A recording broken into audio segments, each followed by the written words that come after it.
Filmmaking is chaotic, it's madness. Depending on the size of the film, you can have 600 to 700 people from different departments, and they all want information from one man, and that's the director. And my role as a storyboard artist is to draw his interpretation of the film script. Those drawings then get passed out to all the various departments. So instead of having to see the director every time they've got a question about what happens here or how would you see in this bit of action, they can refer to a collection of drawings that will show them what the director wants to try and achieve.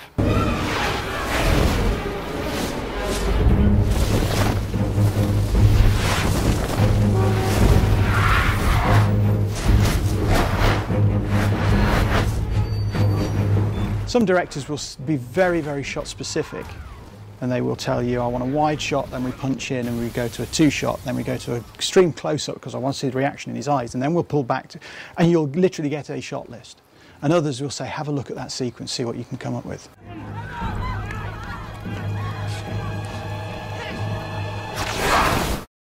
I first did a degree in graphic design and illustration, applied to the NFTS to do their production design course and to Kingston to do their film and television design course.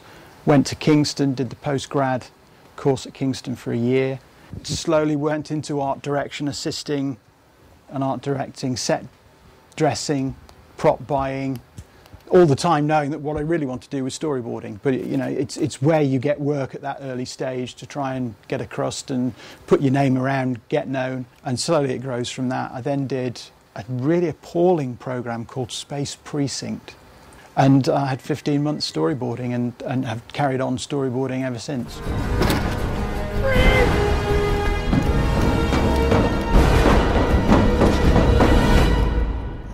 Gordon pushes through the door,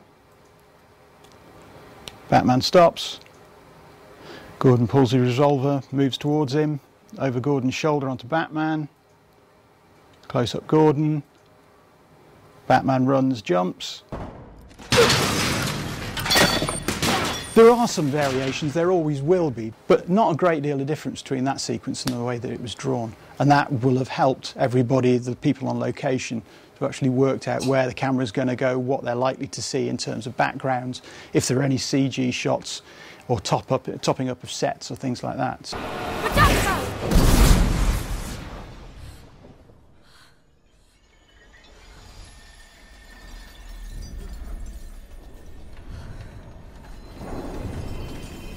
All these shelves were all done CG, so they were all done in post. So the entire sequence was to try and get across what was happening without there actually being a set to interact with.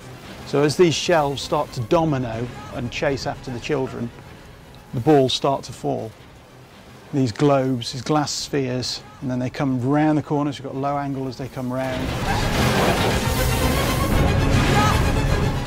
So I was just wondering if you ever work in teams, or is it always just you? On the last Potters there have been 3 or 4 storyboard artists, but that's largely because the productions are so ambitious. You still tend to work as a single person and work on a chunk, on a sequence or set of scenes. Yeah. So do you do your work on location, or are you just like a studio at your house or something?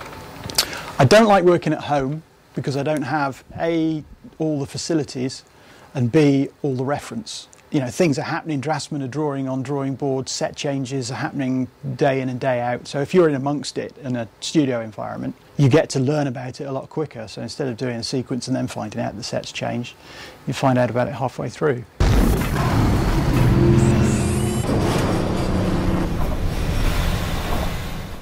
Booster goes on at the back. Car jumps over the car in front, flies through frame, he fires,